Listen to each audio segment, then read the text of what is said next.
Hello दोस्तों, स्वागत है आपका आपके अपने चैनल उर्जीत जीएस एकेडमी में। दोस्तों, आज 1 जनवरी 2025 है और आप सभी को नए वर्ष की 2025 की बहुत बहुत शुभकामनाएं। और आपका जो है ये 2025 जो है आपके भविष्य के लिए बहुत अच्छा हो, क्योंकि आप जो ये वीडियो देख रहा है तो ऑलमोस्ट जो मैं समझता हूँ कुछ लोग स्टूडेंट हैं, कुछ लोग स्टूडेंट नहीं भी हैं, कुछ तैयारी कर रहे हैं और कुछ ऐसे हैं जो जॉब में हैं फिर भी दूसरी जॉब के लिए तैयारी कर रहे हैं। ठीक है, तो आप सभी को जो है शुभकामनाएं। और जो तैयारी कर रहे हैं उनको विशेष शुभकामनाएं, क्योंकि 2025 में ऐसी मतलब मेरी आप लोगों को विशेष है कि आपकी जॉब जो है 2025 में लग जाए। दोस्तों, स्टूडेंट का जो जीवन है ना, बहुत कठिन जीवन होता है। कठिन जीवन इसलिए होता है कि पहले तो आपके पास आपने डिग्री के लिए इतनी मेहनत की। मैं थोड़ा सा इंटरप्ट करूंगा इस टॉपिक से ज़रा सा। आपने उसके लिए पहले डिग्री ली, अब डिग्री लेने के बाद फिर एक नई और चीज़ के लिए तैयारी करना जिसमें इतनी भीड़ है, ये बहुत कठिन होता है। ठीक है, लगता है पढ़ना ही तो है, बिल्कुल पढ़ना ही है, लेकिन जब आप कभी और मैक्सिमम क्या असफलता हाथ लगती है। बहुत कम होते हैं जिन्हें एक बार में या 2 बार में सफलता मिल जाती है।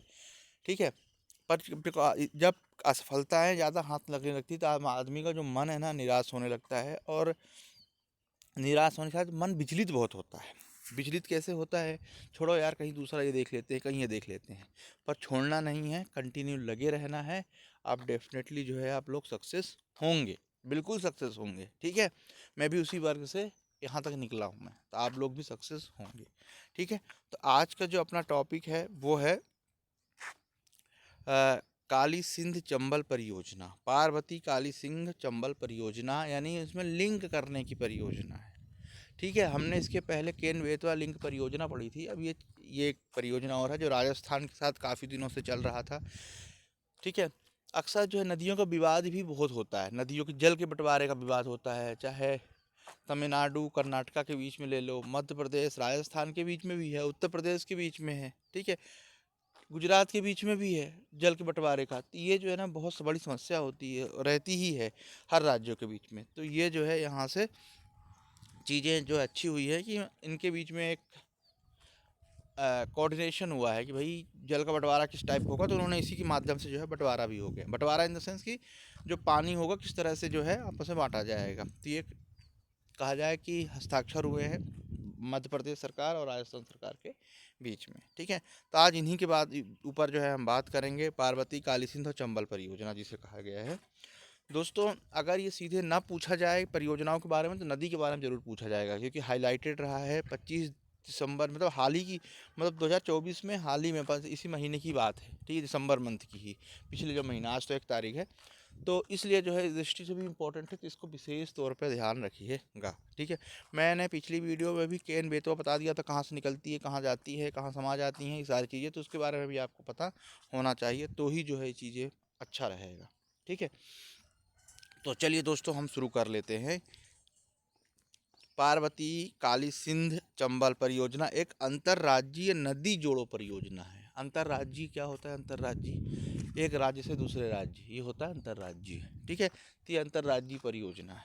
ठीक है, ध्यान समझिएगा, एक लाइन में ही सारा खत्म हो जाएगा, ये एक लाइन ही सबसे इम्पोर्टेंट है। ठीक है, तो पार्वती नदी, नेवज नेवज नदी काली सिंध की एक सहायक नदी है। नेवज नदी, नेवज और काली सिंध नदियों के अधिशेष जल को, अधिशेष यानी उसकी जो एक्स्ट्रा जल है, अधिशेष जल है, एक्स्ट्रा जल है, जल को मध्य प्रदेश में चंबल नदी में और आगे, यानी क्या कहने का मतलब हुआ?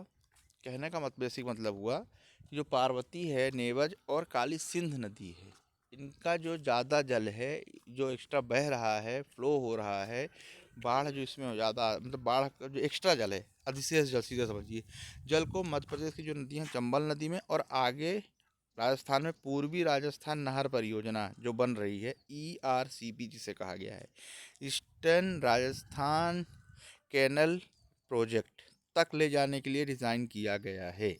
यही है ये पार्वती काली सिंध और चंबल परियोजना। ठीक है, एक बात का पूरा ये ख़त्म हो गया ये। ठीक, इतना ही था। अब इसकी बारे में आगे जानते हैं। तो क्या है ERCP यानी पूर्वी राजस्थान नहर परियोजना। तो पूर्वी राजस्थान नहर परियोजना यानी ERCP, इसको जल संसाधनों के अनुकूल के लिए 2019 में राजस्थान द्वारा प्रस्तावित किया गया था, जिसका उद्देश्य चंबल बेसिन के अंतर बेसिन जल स्थानांतरण को सुविधाजनक बनाना है। यही इसका जो है मेन उद्देश्य है। ECP का एक उद्देश्य ये भी है कि जल चैनलों का एक ऐसा नेटवर्क स्थापित किया जाए जो राजस्थान के 23.67% क्षेत्र में विस्तारित होने के साथ राज्य की इतनी आबादी को जो है लाभान्वित हो जाए। कहने का मतलब है कि इस प्रोजेक्ट का मेन उद्देश्य ये है कि भैया जो राजस्थान की पूर्वी राजस्थान का क्षेत्र है, तो वहाँ पे ज़्यादा से ज़्यादा जो है जल लोगों तक पहुँचे। ठीक है। और जो नदी का जो चंबल नदी का जो बेसिन है, चंबल नदी जाती है वहाँ से, राजस्थान से कोटाई वाला नहर बना हुआ है ना, गांधी सागर बांध मंदसौर में हुआ पूरा क्षेत्र, तो राजस्थान से टच होता है। तो राजस्थान का जो पूर्वी क्षेत्र है, तो इसी जल को जो है किस तरह से नहर के माध्यम से और अच्छा उपयोग कर किया जाए, यही एक ERCP जो है परियोजना है। ये इसको आप अच्छे समझ लीजिए। ठीक है।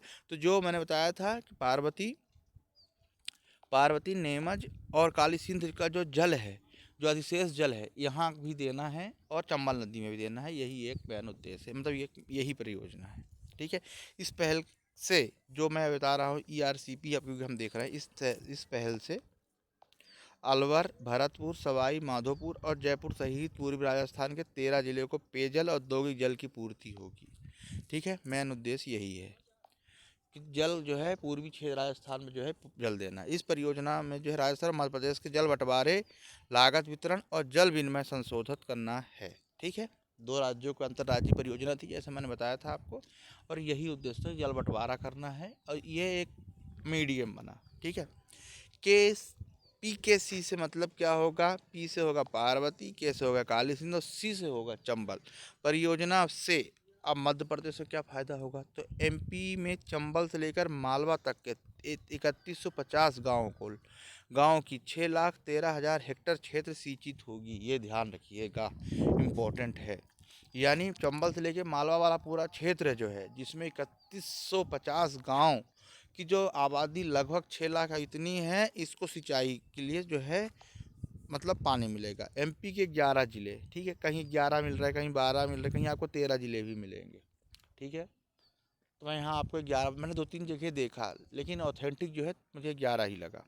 तो 11 ज़िले गुना, शिवपुरी, सीहोर, देवास, राजगढ़, उज्जैन, आगर मालवा, इंदौर, शाजापुर, मंदसौर और मुरैना में पीने का पानी मिलेगा। यहाँ भिंड भी जोड़ लीजिएगा, मतलब 12 ज़िले आपको जो है बता सकते हैं। भिंड मुरैना दोनों साथ में ही है।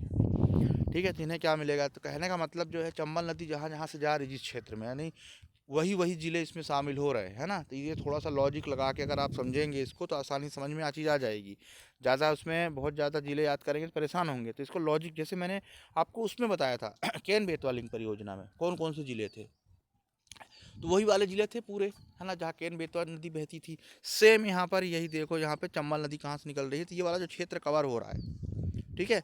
गुना, शिवपुरी, सीहोर, देवास, राजगढ़, आगर मालवा, ये पूरा जो क्षेत्र है, मंदसौर और यहाँ भिंड भी कर लीजिएगा, हैं तो 12 ज़िले हैं। ठीक है। तो ये पीने का इनको पानी मिलेगा। अब पार्वती, चंबल और काली सिंध नदी हैं क्या, थोड़ा सा इनके बारे में हल्का सा जान लेते हैं। चंबल नदी सभी जानते हैं, सिंगार चोटी कहाँ है? काकरी पहाड़ी, इंदौर। ठीक है। विंध्य पर्वत इंदौर मध्य प्रदेश से निकलती है तथा राजस्थान से होते हुए यमुना नदी में इटावा उत्तर प्रदेश में मिल जाती है। प्रमुख सहायक नदियाँ बानस, काली सिंध, क्षिप्रा, पार्वती, ये सारी नदियाँ क्या है? इसकी सहायक नदियाँ हैं। दूसरी पार्वती विंध्य रेंज सीहोर जिला मध्य प्रदेश से निकलती है तथा गुना फिर राजस्थान में प्रवेश करने के बाद पाली के पास चंबल नदी में मिल जाती है। चंबल की सहायक नदी है। ठीक है। काली सिंध बगली देवास जिला मध्य प्रदेश से निकलती है और राजगढ़ से होते हुए राजस्थान पहुंचती है और चंबल नदी में मिल जाती है। प्रमुख सहायक नदी है परवान, नेवाज, आहू। ठीक है। ये इनकी सहायक नदी है। ये तीनों नदी के बारे में भी थोड़ा सा आपको पता होना चाहिए। और चंबल नदी अंततः इटावा में किससे मिल जाती है? यमुना में। यमुना नदी की सहायक नदी है चंबल नदी। ठीक है। ये याद रखिएगा। काली सिंध और पार्वती तो इनकी हो गई चंबल नदी की, लेकिन वो किसकी है? वो चंबल नदी बहुत बड़ी नदी है। ठीक है। और चंबल नदी पे ही मंदसौर में डैम बना हुआ है ना, गांधी सागर बांध। तो वो सहायक नदी है यमुना नदी की। अब काली सिंध पार्वती चंबल लिंक परियोजना संबंधित 72,000 करोड़ जो है अनुमानित लागत बताया गया है। ठीक है, अब आगे देखते हैं इसमें। ठीक है, मध्य प्रदेश 35,000 करोड़ खर्च करेगा। अब केंद्र सरकार की योजना में कुल लागत का 90% केंद्र सरकार देगी और 10% जो है भुगतान राज्य करेगा। दोस्तों ये पैसे इसलिए भी जरूरी होता है कि आजकल जो जिस तरह से प्रश्न पूछा जा रहा है ना, तो उसमें पूछा जाता है कि इसमें लागत है मत कि सरकार के राज्य कितना वहन करेंगी, तो राज्य जो है 10% ही करेगी, बाकी वो 90% का भुगतान जो है केंद्र सरकार के द्वारा किया जाएगा। ठीक है, नेक्स्ट पॉइंट ये है, काली सिंध चंबल लिंक परियोजना के अंतर्गत एमपी में करीब 6,13,000 हेक्टेयर सिंचाई होगी और 40 लाख किसानों को जो है फ़ायदा पहुंचेगा, ये ध्यान रखिएगा, है ना। वहाँ 65 लाख था, यहाँ पर जो है 40 लाख है, किसानों को जो है फ़ायदा पहुंचेगा। इस परियोजना के अंतर्गत 21 बांध और बैराज बैराज का भी निर्माण किया जाएगा। ठीक है, 21 बांध बनेंगे। मालवा और चंबल, उसी में एक सब पॉइंट ये है, मालवा और चंबल के 11 ज़िलों में इतने गाँव को जो है फ़ायदा होगा। ठीक है, इसके बाद जो है तकरीबन 6 लाख इतने हेक्टेयर सिंचाई होगी और 40 लाख लोगों को पेयजल की सुविधा होगी, ये तो हम बात कर चुके हैं। परियोजना से लाभ क्या होगा? ठीक है, तो दोस्तों परियोजना पर्वतीय काली सिंध चंबल लिंक परियोजना से दोनों राज्यों को पेयजल के पर्याप्त जल मिलेंगे, मतलब पीने का पानी उपलब्ध होगा। नदियों को जोड़ने से बाढ़ और सूखे की समस्याओं का समाधान होगा। ठीक है, इसके बाद कृषि कार्य है, सिंचाई के लिए जल उपलब्ध होगा। इस परियोजना से रोजगार भी उपलब्ध होंगे। ठीक है, एकदम बिल्कुल बहुत ही जेन्युइन सा है, ज़्यादा इसमें समझाने का, एक्सप्लेन करने का और वीडियो को ज़्यादा खींचने का ऐसा कुछ ना कुछ है ही नहीं, एकदम सटीक है। भाई लिंक हुई है तो उसमें पानी मिलेगा, सिंचाई के लिए पानी मिलेगा। ठीक है, और जो बाढ़ होती है उससे राहत मिलेगी, रोजगार मिलेगा। रोजगार कैसे मिलेगा? भाई डैम बनेगा और बैराज बनेगा तो भाई रोजगार तो मिलेगा ही मिलेगा, है ना, तो ये चीज़ भी होगी। इसके बाद दोनों राज्यों की आर्थिक स्थिति में सुधार भी होगा। सुधार कैसे होगा भाई? जब सिंचाई हो रही है, फसल अच्छी होगी, फसल अच्छी होगी तो किसानों को जो है बेनिफिट होगा। किसानों को बेनिफिट के साथ साथ क्या होगा, जो वहाँ के लोग हैं उनको भी सरकार को भी फ़ायदा होगा। औद्योगिक आपूर्ति के लिए जल उपलब्ध होगा, है ना। औद्योगिक के लिए भाई पानी तो चाहिए, तो उनको भी जल जो है उपलब्ध होगा। इस परियोजना से ग्रामीण क्षेत्र में भू जल स्तर सुधरेगा, ये बहुत इंपॉर्टेंट है। भू जल स्तर भी सुधरता है दोस्तों। पानी जहाँ रहता है ना, तो पूरा पानी वहाँ नीचे पानी रहता है, जहाँ सूखा है सूखा ही रहता है। इससे क्या होगा, पानी जब पहुँचेगा तो भू जल स्तर सुधरेगा और आर्थिक सामाजिक स्थिति जो है बेहतर होगी। तो दोस्तों ये था पूरा महत्वपूर्ण वीडियो, उम्मीद करता हूँ आप लोगों के लिए जो है अच्छा होगा। अब इसमें एक पॉइंट से हानियाँ भी थोड़ा सा हम देख लेते हैं, है ना। हानियाँ मैंने यहाँ लिखी नहीं है, पर इसके हानियाँ भी होती हैं। हानियाँ होती हैं ये कि भाई जब सारी चीज़ें बनेंगी तो क्या होगा, एक जो नदी का बहाव होता है, फ्लो होता है, उस धारा को जब अगर आप ज़्यादा मतलब प्राकृतिक साथ अगर आप छेड़खानी करोगे तो उसका थोड़ा थोड़ा नुकसान भी होता है। ठीक है, नुकसान किस टाइप में होता है? पर्यावरणीय नुकसान है पहला। दूसरा नुकसान होगा, जब बैराज पानी सब ये जाएगा तो क्या होगा, तो मिट्टी की गुणवत्ता में जो कमी आएगी। ठीक है, इसके अलावा जो है वन, ये सब सारी चीज़ें काटी जाएंगी, जिससे भी जो है पर्यावरण को नुकसान होगा। तो ये छोटे मोटे जो है इसमें से नुकसान भी जो है देखने को मिलते हैं। तो दोस्तों इस तरह से वीडियो ये समाप्त हुआ। आप लोग पढ़ते रहिए। आपको अगर लगता है किसी नवीन टॉपिक पे जो है मुझे वीडियो बनाना चाहिए, तो वीडियो ज़रूर जो है मैं बनाऊँगा। और वीडियो को जो है एक बार लाइक ज़रूर कीजिए और शेयर ज़रूर कीजिएगा दोस्तों। ठीक है, चलिए पढ़ते रहिए। नमस्कार।